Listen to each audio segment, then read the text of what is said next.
Good morning students. देखो, पिछले class में हम लोगों ने डिस्कस किया था इनकम फ्रॉम सैलरी के बारे में थोड़ा सा। एक्चुअल में हम लोग वहाँ इनकम टैक्स को डिस्कस कर रहे थे। तो इनकम टैक्स को कंप्यूट करने के लिए हमने बताया था कि आपको निकालना होगा उसका टोटल इनकम। और टोटल इनकम हम कब निकाल पाएंगे? जब उसके सोर्स ऑफ इनकम को हम समझ पाएंगे। तो हमारे इनकम टैक्स एक्ट के अंतर्गत किसी इंडिविजुअल फर्म या एसएसी के इनकम को 5 सोर्सेस में डिवाइड किया गया है। 5 सोर्सेस ऑफ इनकम एज्यूम किया गया है। यानी अगर अभी हम इंडिविजुअल की बात कर रहे हैं, तो अगर किसी व्यक्ति का उदाहरण लो, तो उसकी कुल आमदनियां जो भी होंगी उसको हम लोग 5 तरह से कैलकुलेट करेंगे। यानी 5 हेड्स में उसको डिवाइड करके कैलकुलेट करेंगे। हर हेड को हम लोग सोर्स ऑफ इनकम बोलते हैं। अभी 5 हेड्स कौन कौन से हैं भाई? तो प्रीवियस क्लास में थोड़ा सा आपको समझाया गया था, है ना? हाँ, तो प्रीवियस क्लास में आपको यह बताया गया था कि पहला हेड जो होता है उसको हम बोलते हैं इनकम फ्रॉम सैलरी। यह उन व्यक्तियों के लिए होता है जो किसी न किसी सरकारी संस्थान में, गैर सरकारी संस्थाओं में monthly, quarterly, weekly, half yearly या एनुअल सैलरी के रूप में, एनुअल सैलरी के बेसिस पे अपॉइंटेड होते हैं। यानी कि वह किसी दूसरे व्यक्ति के यहाँ या दूसरे संस्थाओं में काम कर रहे होते हैं और जिनके यहाँ वह काम करते हैं उनके साथ जो रिलेशन होता है वह एम्प्लॉयर और एम्प्लॉई का होता है। यानी जिसके लिए हम कैलकुलेट करने वाले हैं वह एम्प्लॉय होगा और जिनके यहाँ वह काम कर रहा है वह उनका एम्प्लॉयर होगा। तो अगर एम्प्लॉयर और एम्प्लॉई के रिलेशनशिप के कारण उसको एम्प्लॉयर पे कर रहा हो तो वही सैलरी होगी। अगर दोनों के बीच एम्प्लॉयर और एम्प्लॉई का रिलेशन नहीं है और उसको सैलरी मिलती हो तो वह हमारा इनकम फ्रॉम सैलरी नहीं कहलाएगा। उदाहरण के लिए हमारे जो रिप्रेजेंटेटिव्स होते हैं, एमपीज, एमएलएज, इनको भी सैलरी मिलती है। इनको सैलरी गवर्नमेंट देती है। लेकिन गवर्नमेंट और एमपी या एमएलएज के बीच एम्प्लॉयर और एम्प्लॉय का रिलेशन नहीं होता है। इसलिए इनको मिलने वाली सैलरी इनकम फ्रॉम सैलरी में टैक्सेबल ना होकर इनकम फ्रॉम अदर सोर्सेस में चला जाता है। तो सबसे पहले हमको समझना है कि सैलरी हम किससे कहेंगे, सैलरी होता क्या है। तो पहला कंडीशन हो गया कि सैलरी या वेजेज या सैलरी इनकम टैक्स के पॉइंट ऑफ व्यू से एक ही मान लिया गया है। यानी अगर आप किसी कंपनी में मैनेजर हैं, आप वहाँ एम्प्लॉइज़ के रूप में क्लर्क हैं, वहाँ पे आप टॉप ऑफिशियल्स हैं, अकाउंटेंट हो, कैशियर हो, किसी पोस्ट पर हो, तो आपको जो पेमेंट मिलती है मंथली बेसिस मान लो मिलता है, तो उसको बोला जाता है सैलरी। और कोई दूसरा लेबर है, लेबर का पेमेंट डेली होता है, तो उसको जो पे किया जाता है उसको हम बोलते हैं वेजेज। कहीं कहीं वीकली भी होता है, फोर्टनाइटली भी होता है। तो वेजेज हो या सैलरी हो, उससे यहाँ कोई अंतर नहीं पड़ता है। इनकम टैक्स के पॉइंट ऑफ व्यू से दोनों ही सैलरी कहलाता है। तो सबसे पहली बात हमको यह समझना है कि सैलरी होता क्या है। तो पहला कंडीशन क्या हो गया भाई कि जो पा रहा है और जो दे रहा है उन दोनों के बीच क्या रिलेशन होना चाहिए? एम्प्लॉयर एंड एम्प्लॉय का। अब वह पेमेंट जो है वह उस पेमेंट का टर्म कंडीशन कुछ भी हो सकता है।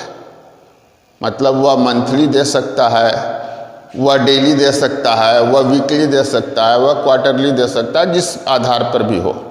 यानी जो भी उसका टाइम इंटरवल हो वह सैलरी ही कहलाएगा, वह वेजेज ही कहलाएगा, और वेजेज को भी इनकम टैक्स के पॉइंट ऑफ व्यू से सैलरी ही माना जाएगा।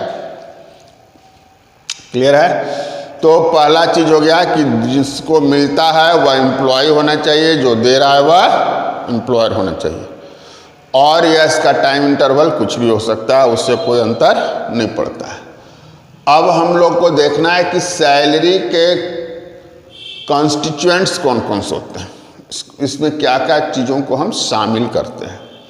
तो सैलरी बोलने का मतलब केवल उसके एक तो होती है बेसिक सैलरी, तो बेसिक सैलरी से नहीं होता है, इन चारों चीज़ों के टोटल को हम सैलरी बोलते हैं। अब अलग अलग तरीके से सोचो क्या है। पहला है बेसिक सैलरी, और एक होता है ग्रेड पे। बेसिक सैलरी या इनिशियल सैलरी भी कहा जाता है।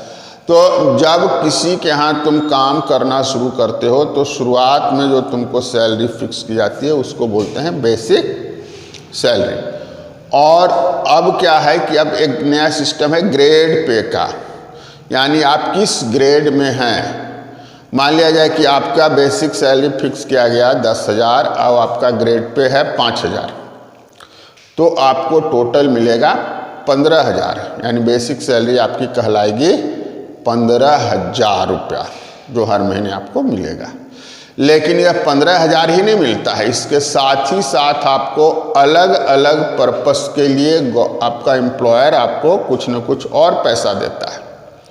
चूँकि हमारे देश में पब्लिक वेलफेयर कंसेप्ट पे काम किया जाता है, हमारे कॉन्स्टिट्यूशन में भी इसकी व्यवस्था है कि हम एक जन कल्याणकारी राज्य के अंतर्गत रहते हैं। हमारा संविधान हमारे देश को एक जन कल्याणकारी पब्लिक वेलफेयर स्टेट बनाता है। तो चाहे वह गवर्नमेंट एम्प्लॉय हो या वह नॉन गवर्नमेंट एम्प्लॉय हो, जो भी एम्प्लॉयर होगा उसका पर्पस अपने कर्मचारियों का पूरा ख्याल रखना होगा। ऐसा नहीं कि आप सैलरी देकर उसको छोड़ देंगे। अब जैसे एग्जाम्पल के लिए मान लो कि समय के बदलते हुए समय के साथ साथ महंगाई बढ़ जाती है, तो उस बढ़ी हुई महंगाई के लिए आपका एम्प्लॉयर आपको डियरनेस अलाउंस देता है, महंगाई भत्ता देता है। यह भी आपको अलग से पैसे के रूप में दिया जाता है। अब मान लीजिए आप किसी बड़े शहर में पोस्टेड हैं, दिल्ली में है, मुंबई में है, कोलकाता में है, चेन्नई में है, इलाहाबाद में है और भी बड़े शहरों में है, तो वहाँ का जो हमारा कॉस्ट ऑफ लिविंग है वह कुछ ज़्यादा आता है। तो इस बढ़े हुए कॉस्ट ऑफ लिविंग को मेंटेन करने के लिए गवर्नमेंट या हमारा एम्प्लॉयर हमको क्या देगा, city compensatory allowance, city compensatory allowance. इसी तरह से हमारे एम्प्लॉयर का यह लाइबिलिटी है कि उसके एम्प्लॉयज़ को रहने की अच्छी व्यवस्था मिलनी चाहिए। तो रहने की अच्छी व्यवस्था देने के लिए उसके पास दो ऑप्शन है कि वह सारे एम्प्लॉयज़ को रहने की व्यवस्था करे, यानी उनके लिए क्वार्टर की व्यवस्था करे, उनको रहने का मकान दे, और अगर नहीं दे सकता है तो उसके क्षतिपूर्ति के रूप में उसको कंपनसेट करने के लिए उसको देना होता है house rent allowance, house rent allowance. इसी तरह उसके बच्चों को पढ़ाने की व्यवस्था करनी होगी उसको। एम्प्लॉय जो हैं उसके बच्चे कहाँ पढ़ रहे हैं, कैसे पढ़ रहे हैं, इसका भी ध्यान रखना एम्प्लॉयर का काम है। तो कुछ एम्प्लॉयर जो सक्षम होते हैं वो अपना स्कूल चला देते हैं, उसी स्कूल में उसके एम्प्लॉय के बच्चे पढ़ते हैं। जैसे हम टाटा जाए जमशेदपुर, तो टिस्को का अपना स्कूल है, जिसके स्कूल में उसके एम्प्लॉय के बच्चे पढ़ते हैं। लेकिन सारे एम्प्लॉयर के लिए संभव नहीं है। कुछ छोटे स्तर पे कंपनियां काम कर रही हैं, कुछ फॉर्म में काम कर रहे हैं, कुछ इंडिविजुअल के यहाँ काम कर रहे हैं, तो सब लोग तो स्कूल नहीं चला सकता है। तो उस कंडीशन में क्या करता है, उनको एजुकेशन अलाउंस देना होगा, एजुकेशन अलाउंस। इसी तरह से कर्मचारी के या उसके बच्चों के, उसके पति के या पत्नी के या उस पर जो डिपेंडेंट है मदर फादर के, उनका जो स्वास्थ्य संबंधी समस्या है उसको भी देखना एम्प्लॉयर का दायित्व है। यानी एम्प्लॉयर, क्योंकि हम जन कल्याणकारी राज्य में रह रहे हैं तो एम्प्लॉय के सारी समस्याओं को दूर करना उसके एम्प्लॉयर की लायबिलिटीज बनती है। तो वहाँ पे क्या होगा कि उसको अपने एम्प्लॉय के हेल्थ के लिए हॉस्पिटल की व्यवस्था करनी होगी। वह बीमार पड़ गया तो उसका सही तरीके से देखभाल हो, इलाज हो। तो इसलिए कुछ एम्प्लॉयर क्या करते हैं, अपना हॉस्पिटल भी चलाते हैं, जैसे टाटा चलाती है, टाटा कंपनी। लेकिन सारे एम्प्लॉयर के लिए संभव नहीं है। तो उस कंडीशन में क्या होगा भाई कि वह उनको मेडिकल अलाउंस दे देगा कि ठीक है भाई, तुम बीमार पड़ोगे तो इस पैसे से अपनी इलाज करवा लो। तो मेरा कहने का मतलब है कि हमारा जो वेतन होगा, जो बेसिक सैलरी, जो मूल वेतन होगा, उसके अलावे भी कई तरह का पैसा एम्प्लॉयर एम्प्लॉय को देता है, जो अलग अलग खर्चों को, अलग अलग प्रॉब्लम्स को दूर करने के लिए दिया जाता है। रहने की समस्या को दूर करने के लिए हाउस रेंट अलाउंस, पढ़ाई की समस्या को दूर करने के लिए एजुकेशन अलाउंस, महंगाई की समस्या को दूर करने के लिए महंगाई भत्ता, डियरनेस अलाउंस, बड़े शहरों में जीवन स्तर के जो खर्च ज़्यादा हो जाते हैं उनकी क्षतिपूर्ति के लिए एजुकेशन सिटी कंपनसेटरी अलाउंस। तो अलग अलग पर्पस के लिए अलग अलग तरह के अलाउंस दिए जाते हैं। तो यह अलाउंस भी हमारे सैलरी का एक हिस्सा होता है। अलाउंस जो होता है नगद के रूप में दिया जाता है, कैश फॉर्म में होता है। यानी आपके सैलरी के साथ मान लो कि 15,000 आपका प्रति माह सैलरी है और 1,000 प्रति माह महंगाई भत्ता मिलना है, तो आपको 15,000 गुना 12, 1,80,000 सैलरी मिलेगी और 12,000 रुपया प्रति साल यानी 1,000 प्रति माह की दर से महंगाई भत्ता मिलेगा। मान लो 2,000 रुपया सिटी कंपनसेटरी अलाउंस मिल रहा है तो 12 गुना 2 यानी 24,000 रुपया आपका सिटी कंपनसेटरी अलाउंस मिल जाएगा। 1,000 रुपया आपका मेडिकल अलाउंस है तो 1,000 गुने 12,000 रुपया मेडिकल अलाउंस का मिलेगा। तो ये सब चीज़ आपको कैश के रूप में मिलेगा, इन फॉर्म ऑफ कैश। तो अलाउंस जो होता है वह अलग अलग पर्पस के लिए दिया जाता है, कर्मचारियों की समस्याओं से उनको छुटकारा दिलवाने के लिए, और यह नगद दिया जाता है, कैश दिया जाता है। अब यह 3 तरह का होता है, फुल्ली टैक्सेबल, पार्टली टैक्सेबल और टैक्स फ्री। तो आपके बुक में चार्ट के रूप में दिया हुआ है बनाकर, जैसे डियरनेस अलाउंस ये फुल्ली टैक्सेबल होता है, city compensatory allowance fully taxable होता है, मेडिकल अलाउंस फुल्ली टैक्सेबल होता है। तो यह जो होगा, जो उसमें आपको देखकर याद कर लेना है कि फुल्ली टैक्सेबल अलाउंस कौन कौन सा है। फुल्ली टैक्सेबल जो होगा वह किसी भी कर्मचारी को मिल रहा हो, यानी कि कर्मचारियों को ग्रेड वाइज फर्स्ट क्लास कर्मचारी, second class employ, third class employ, fourth class employ, इस तरह से बांटते हैं। सबसे ऊपर ऑफिसर्स हो गए, उसके बाद सुपरवाइजर रैंक्स के हो गए, उसके बाद क्लर्क्स वगैरह हो गए और उसके बाद प्यून हो गए। तो इन चारों में से किसी को मिलता हो, यानी सारे कर्मचारियों को जो भी फुल्ली टैक्सेबल अलाउंस मिल रहा है वह उनके लिए टैक्सेबल होगा, यानी कि उनके सैलरी में जोड़ा जाएगा। फिर हो गया पार्टली टैक्सेबल अलाउंस, यानी कुछ अलाउंस ऐसे होंगे जो मिलेगा तो पूरा, लेकिन उसको सैलरी में पूरा का पूरा नहीं जोड़ना है, कुछ टर्म कंडीशन को ध्यान में रखकर जोड़ना है। यानी कि जो अलाउंस मिलेगा उसमें से हमको निकालना है कि इसमें कितना, इस अलाउंस का कितना हिस्सा टैक्सेबल होगा और कितना हिस्सा टैक्स फ्री हो जाएगा, यानी एग्जेम्प्टेड हो जाएगा, जिसको सैलरी में शामिल नहीं करना है। जो टैक्सेबल होगा उसी को शामिल करेंगे।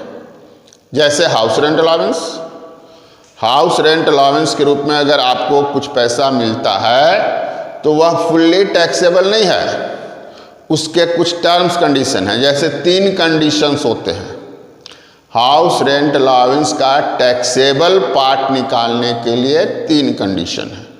Actual house rent allowance received, यानी एक्चुअल में जो कर्मचारी को मिला प्रति माह 2,000 मिला तो 2,000 गुना 12 24,000।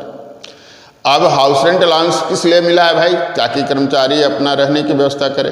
तो कर्मचारी एक मकान किराए पर लिया, उसका किराया चुकाएगा, तो हम निकालेंगे कि rent paid by employ, employ ने कितना रेंट पे किया, उस रेंट पेड में से हम माइनस करते हैं 10% ऑफ सैलरी, एम्प्लॉय के सैलरी का 10% माइनस करेंगे। ये कंडीशन नंबर 2 हुआ। और कंडीशन नंबर 3 क्या होता है कि 40% ऑफ सैलरी या 50% ऑफ सैलरी। 4 महानगरों में अगर आपकी पोस्टिंग है, दिल्ली, मुंबई, चेन्नई, कोलकाता, तो सैलरी का 50% लिया जाएगा। और इन 4 महानगरों के अलावा रेस्ट ऑफ इंडिया में अगर आप पोस्टेड हैं तो आपकी सैलरी का 40% लिया जाएगा। इस तरह से 3 कंडीशन निकलेगा। Actual house rent allowance received, rent paid minus 10% of salary और 40 या 50% ऑफ सैलरी। अब इन तीनों का जो अमाउंट आएगा उसमें जो सबसे कम होगा, list of the following will be exempted, वह एग्जेम्प्ट हो जाएगा। अब हमको टैक्सेबल निकालना है, तब क्या करेंगे, तो एक्चुअल में जो हमको हाउस रेंट अलाउंस मिला है उसमें से इन तीनों में जो सबसे कम आया उसको माइनस कर लेंगे। तो माइनस करके जो बचेगा वो टैक्सेबल हो जाएगा और वो हमारे सैलरी में जोड़ दिया जाएगा। अब यहाँ पर जैसे सैलरी का अर्थ भी अलग अलग जगहों पे अलग अलग होगा, आगे हम लोग डिस्कस करेंगे। जैसे अभी थोड़ा सा समझा दे रहे हैं, हाउस रेंट अलाउंस के लिए हम लोग 2 बार कंडीशन निकाले थे। कंडीशन नंबर 2 में हम लोग बोले कि rent paid minus 10% of salary. Condition number 3 में बोले 40% या 50% ऑफ सैलरी। तो 10% या 40% या 50% किस सैलरी का? सैलरी का मतलब यहाँ पे क्या है, तो यहाँ पे सैलरी का मतलब होगा बेसिक सैलरी प्लस डियरनेस पे। डियरनेस पे उसको हिंदी में बोलते हैं महंगाई वेतन। यह हमेशा सेवा की शर्तों के अनुसार दिया जाता है। प्लस डीए, डियरनेस अलाउंस, लेकिन डीए को हमेशा नहीं जोड़ देना है। डीए तभी जुटेगा जब वह under term of service condition हो, यानी कि सेवा की शर्तों में दिया जाता हो। मतलब कि कर्मचारी के रिटायरमेंट के बेनिफिट्स को कैलकुलेट करते समय बेसिक सैलरी और डीए दोनों को अगर मिला के हम लोग काम करेंगे तो उस डीए को बोलेंगे कि वह सेवा की शर्तों के अनुसार है। क्वेश्चन में बताया रहेगा कि वह सेवा की शर्तों के अनुसार है, बोल दिया जाएगा।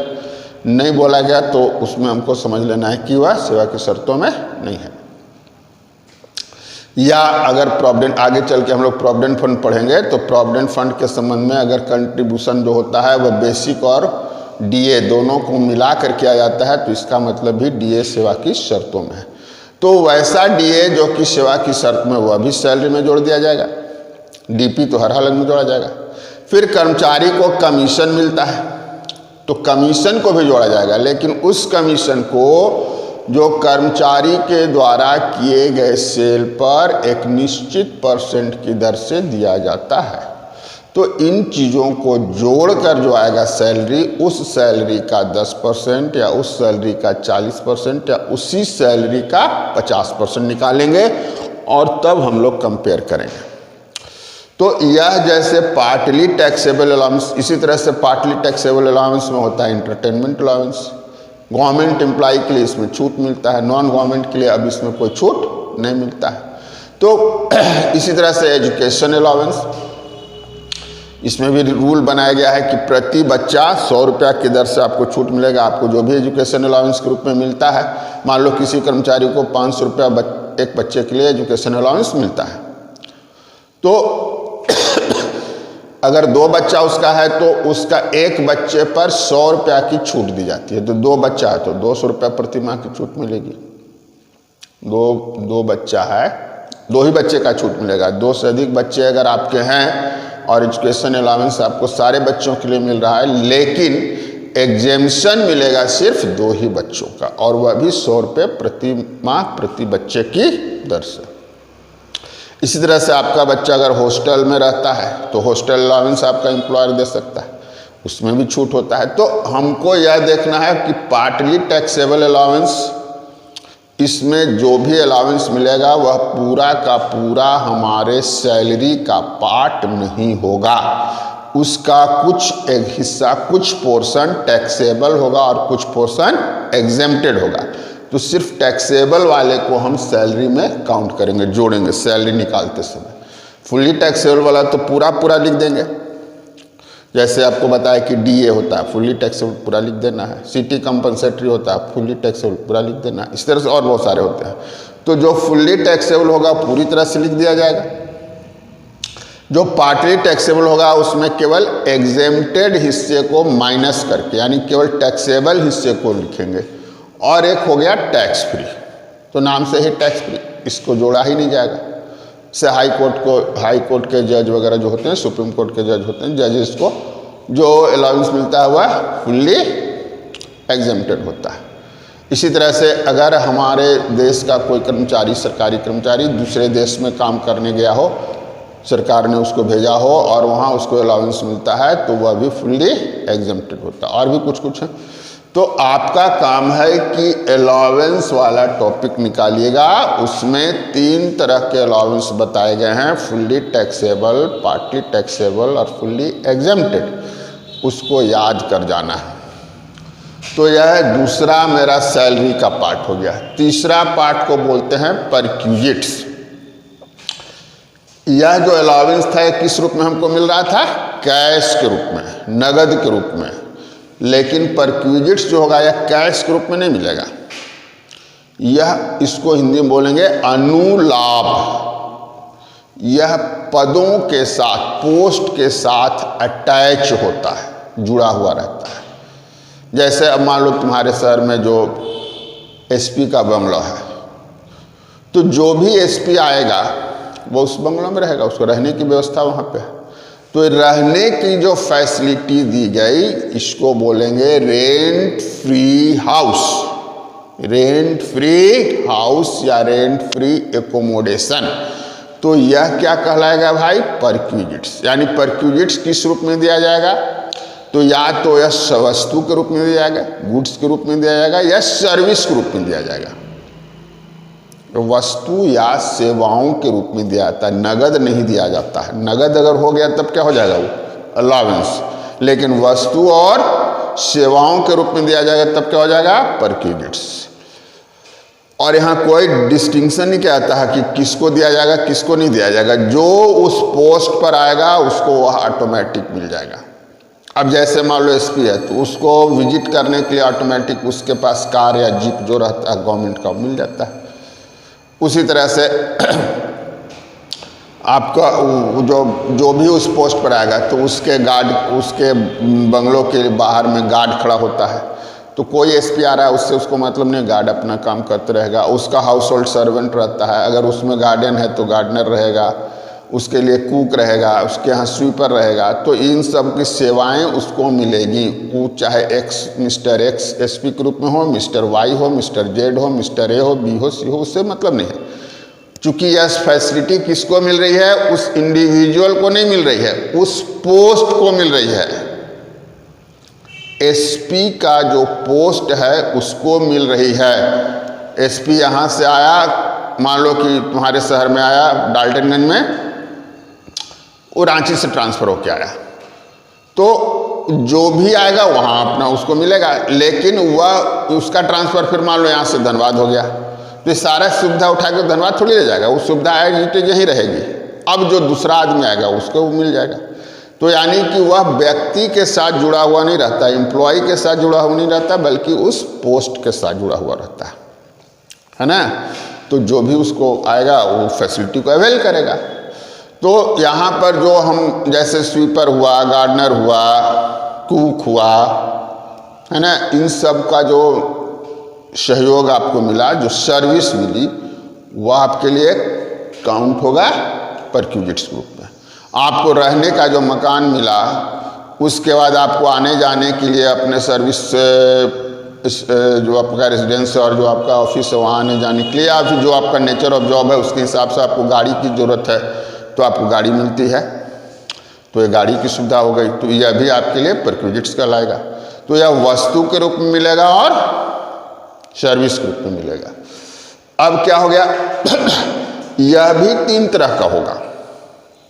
यह परक्विजिट जो भी होगा यह भी 3 तरह का होगा। जैसे टैक्सेबल फॉर ऑल एम्प्लॉयज, सारे कर्मचारियों के लिए जो टैक्सेबल हो, यानी कि वह फर्स्ट क्लास अफसर है कि 4th ग्रेड एम्प्लॉय है, इससे कोई डिस्टिंक्शन नहीं करना है।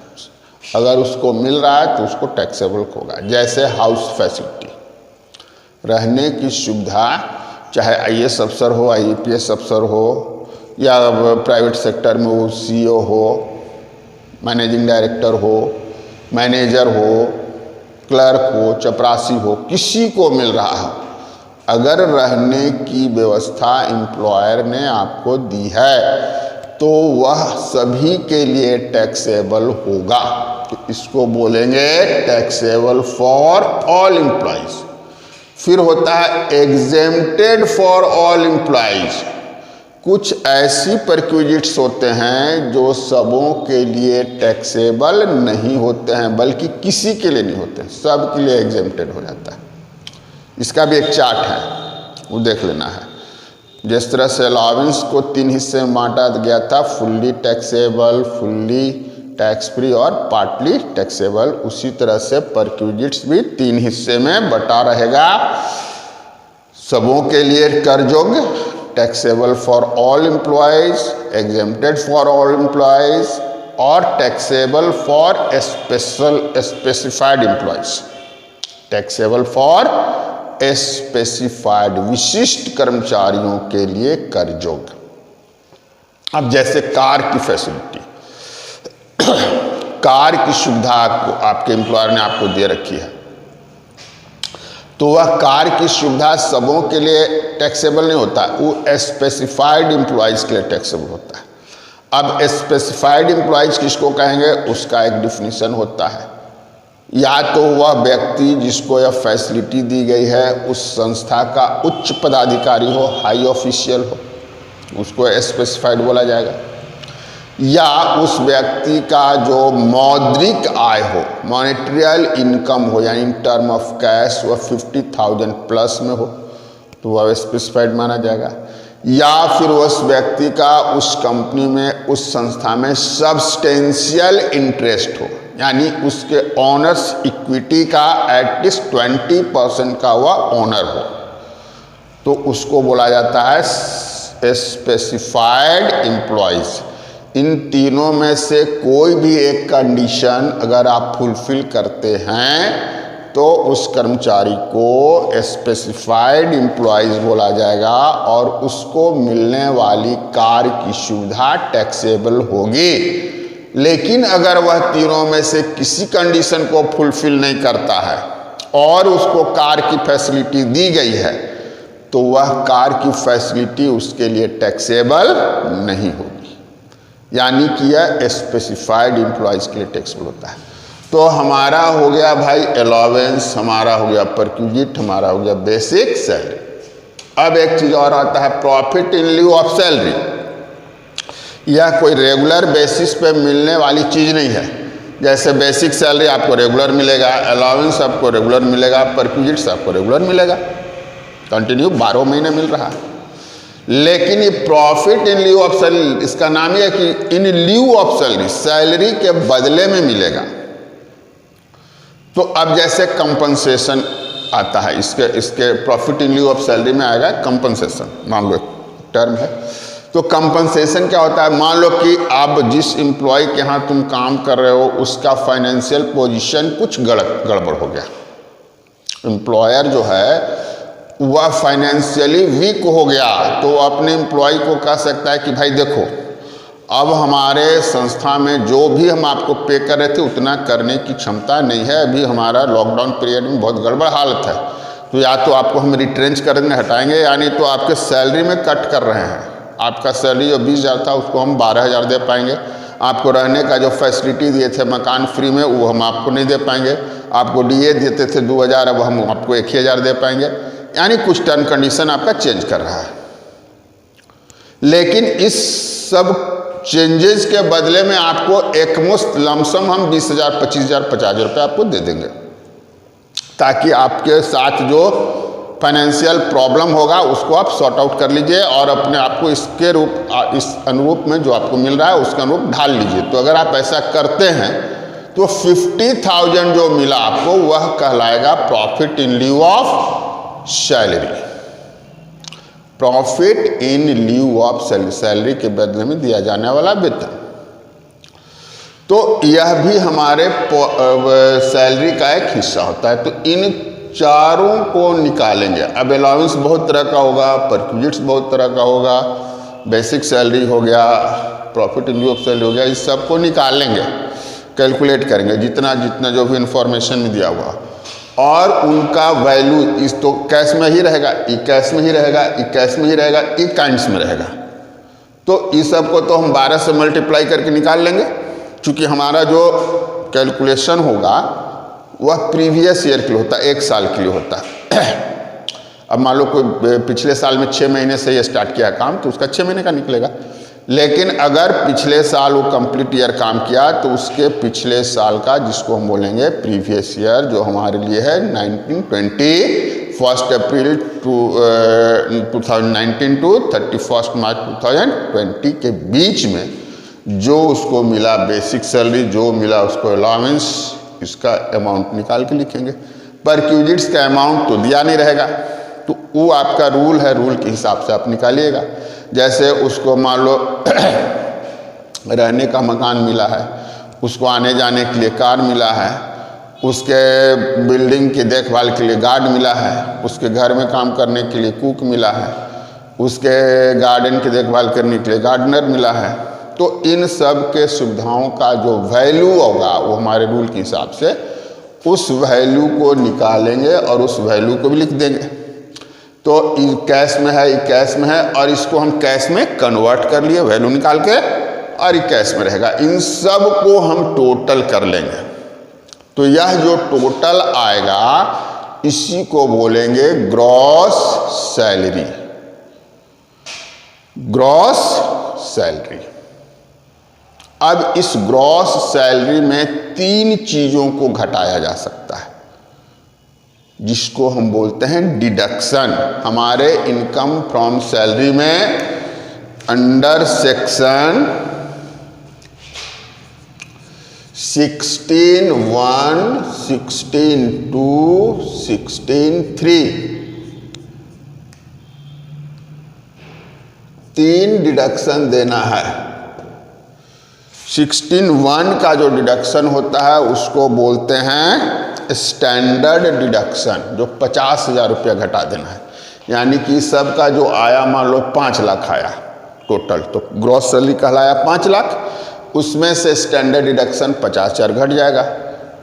अगर उस एम्प्लॉय को, गवर्नमेंट एम्प्लॉय है और उसको इंटरटेनमेंट अलाउंस भी मिल रहा है, तो इंटरटेनमेंट अलाउंस की छूट सिर्फ गवर्नमेंट एम्प्लॉयज को मिलती है।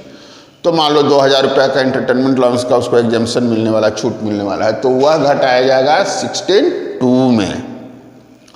और अगर वह प्रोफेशनल टैक्स या एम्प्लॉयमेंट टैक्स देता है तो वह टैक्स घटाया जाएगा 16(3) में। तो इन तीनों को हम घटाएंगे, किसमें से? ग्रॉस सैलरी में से। तो ग्रॉस सैलरी में से इन तीनों को घटा देंगे, तब होगा, उसको बोला जाएगा इनकम फ्रॉम सैलरी या टैक्सेबल सैलरी या टैक्सेबल इनकम फ्रॉम सैलरी। तो यह एक हेड हुआ। इसी तरह से इनकम फ्रॉम हाउस प्रॉपर्टी निकालेंगे, वो भी एक अलग हेड हो गया। Income from business and profession निकाला जाएगा, इनकम फ्रॉम कैपिटल गेन निकाला जाएगा, इनकम फ्रॉम अदर सोर्सेस निकाला जाएगा, और उन सब को जोड़ के जो आएगा उसको बोला जाएगा ग्रॉस टोटल इनकम। फिर ग्रॉस टोटल इनकम में अलग से डिडक्शन दिया जाता है, जो बोलते हैं कि deduction while computing total income, जो हमारे सेक्शन 80C से सेक्शन 80U तक है, जो भी कंडीशन वहाँ लागू होगा उसके अकॉर्डिंगली वहाँ डिडक्शन दिया जाएगा। तब जो बचेगा वो हो गया टोटल इनकम, और उस टोटल इनकम पर भी हमको टैक्स निकालना होता है। तो बहुत आगे की चीज़ है, अभी आपको समझना है इनकम फ्रॉम सैलरी में क्या प्रोसेस है। अब हम लोग नेक्स्ट क्लास में अलाउंस का जो टैक्सेबल पार्ट है, पार्टली टैक्सेबल, ये तो आपको याद कर लेना है कि कौन कौन फुल्ली टैक्सेबल है। कौन कौन टैक्स फ्री है ये आपको याद कर जाना है। इसको हम समझाएंगे कि पार्टली टैक्सेबल का कैलकुलेशन कैसे होगा, जैसे हाउस रेंट अलाउंस का कैसे होगा, एंटरटेनमेंट अलाउंस का कैसे होगा, एजुकेशन अलाउंस का कैसे होगा, हॉस्टल अलाउंस का कैसे होगा, वो सब समझाया जाएगा आपको। तो इस पे हम लोग फोकस करेंगे। फिर एक बार हम लोग परक्विजिट्स निकालना सीखेंगे, वैल्यूएशन ऑफ परक्विजिट्स, जैसे value of rent free house क्या होगा। अब रेंट फ्री हाउस भी होता है तो दो तरह का होता है, एक को बोलते हैं फर्निश्ड रेंट फ्री हाउस, एक को बोलते हैं अनफर्निश्ड रेंट फ्री हाउस हैं। फिर उसके बाद प्राइवेट कर्मचारी है तो उसके लिए फिर दो अलग कंडीशन हो जाता है, house is owned by employer और house is hired by employer.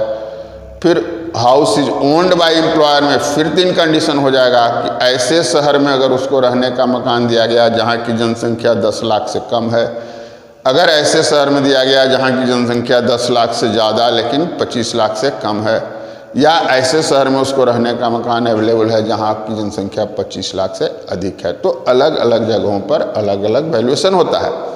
और एक चीज़ ध्यान में रखना है कि हर जगह सैलरी का अर्थ भी अलग हो जाएगा। जैसे हाउस रेंट अलाउंस के लिए सैलरी का मतलब 3 चीज़ों के टोटल से था, तो एंटरटेनमेंट अलाउंस का केवल बेसिक सैलरी से हो जाएगा। लेकिन फिर रेंट फ्री हाउस निकालेंगे तो वहाँ सैलरी का मतलब कुछ अलग हो जाएगा। फिर आगे चल के पढ़ोगे प्रोविडेंट फंड तो वहाँ सैलरी का मतलब कुछ अलग हो जाएगा। तो अलग अलग पर्पस के लिए सैलरी का अर्थ क्या होता है यह भी आपको याद करना होगा।